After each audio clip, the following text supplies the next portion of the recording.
Hey, this is Cameron from Chayobamba, Ecuador, just outside Cuenca.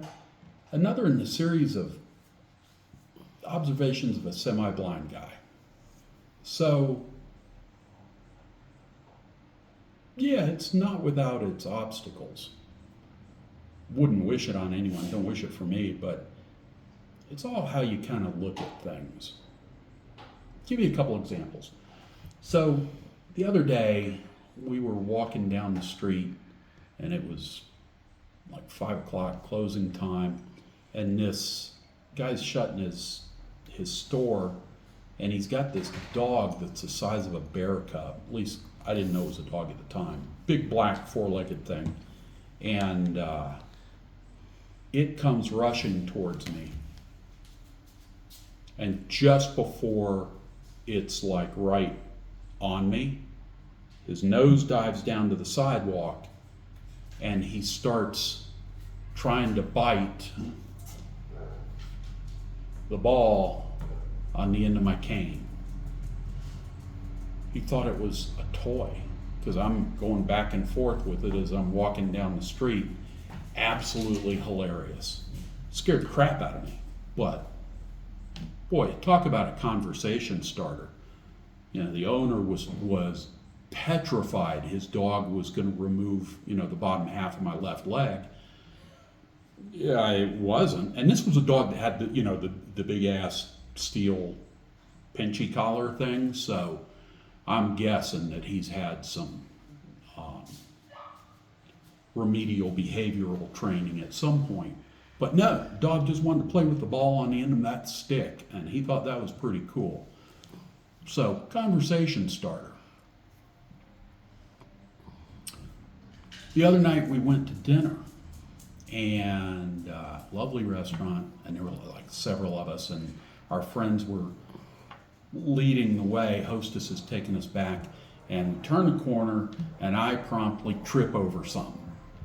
And then I take about 3 steps, trip over something again, and the hostess gets a little scared. She comes up to me, she grabs my hand, and she walks me to the table. Beautiful young lady. At least I think she was. When was the last time that happened to you?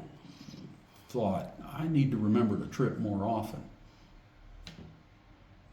Not a bad thing. Braille night down at the strip club.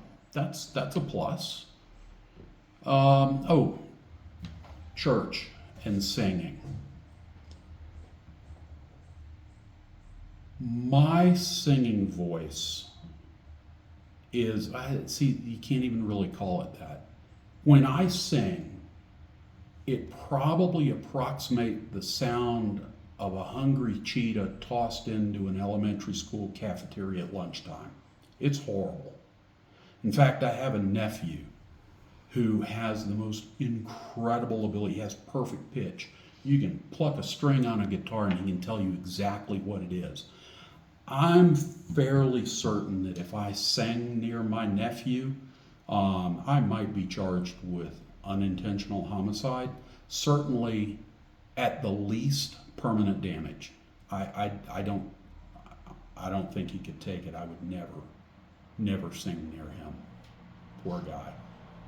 Well, poor guy if I sang next to him. But the great thing is, now I have an excuse. I can go into church. I don't even have to pick up a hymnal. Can't read it.